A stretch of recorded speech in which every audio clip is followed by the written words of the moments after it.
अस्सलाम वालेकुम। मोहम्मद सिद्दीक मिठवार बाबा आला कलाम वाक़ई ख़ूब चयो आहे, सभिनी खां ख़ूबसूरत ऐं दिलकश अनमोल आहे।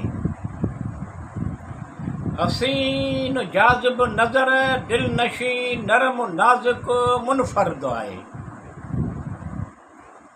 वाक़ई ख़ूब चयो आहे, सभिनी खां ख़ूबसूरत ऐं दिलकश अनमोल आहे। हसीन जाज़िब नज़र दिलनशी नरम नाज़ुक मुनफ़र्द आहे। मुख़लिस गुलाब ख़ुशबू हुस्न किरदार हुस्न इख़लाक़।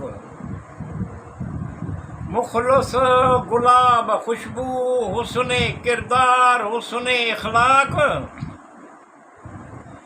नेक अमाल नेक सीरत पाकीज़ा इख़लाक़ इख़लास किरदार जी ख़ुशबू उन जो हक़ीक़ी सरमायो आहे।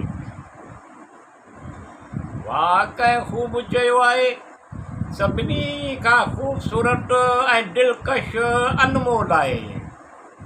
हसीन जाज़िब नज़र दिलनशी नरम नाज़ुक मुनफ़र्द आहे। ही हुस्न सिर्फ़ ज़ाहिरी हुस्न कोन आहे, पर रूहानी रोशनी आहे जो सभिनी। ही हुस्न सिर्फ़ ज़ाहिरी हुस्न कोन आहे, पर रूहानी रोशनी आहे जो सभिनी एहसासात ऐं आरज़ुनि खे रोशन कंदी आहे। वाक़ई ख़ूब चयो आहे, सभ खां ख़ूबसूरत ऐं दिलनशी अनमोल आहे। हसीन जाज़िब नज़र दिलनशी नरम नाज़ुक मुनफ़र्द आहे।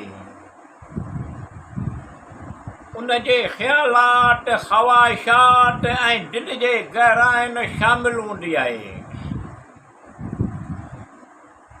उन जे ख़्यालात ख़्वाहिशात ऐं दिल जे गहराइनि शामिल हूंदी आहे।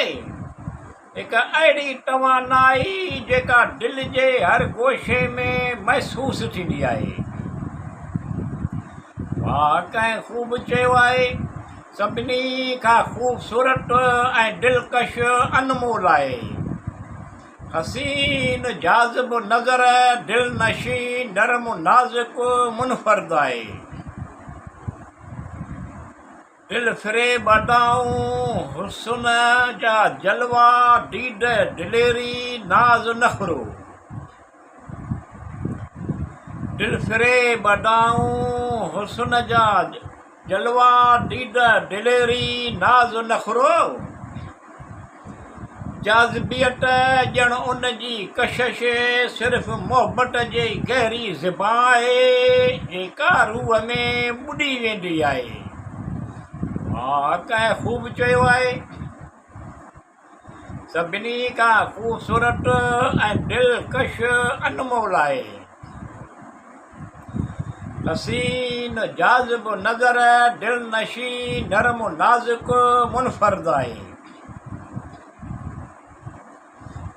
चहिरो बहकियल ॼण मुंहिंजे अल्लाह रब्बुल आलमीन अल रहमान रहीम तक़रीबन सलाहियतूं तोखे अता कयूं आहिनि। चहिरो बहकियल ॼण मुंहिंजे अल्लाह रब्बुल आलमीन अल रहमान अल रहीम तक़रीबन सलाहियतूं तोखे अता कयूं आहिनि।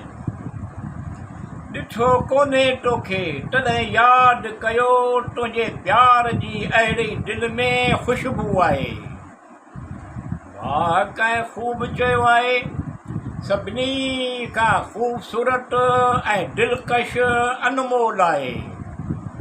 हसीन जाज़िब नज़र दिलनशी नरम नाज़ुक मुनफ़र्द आहे।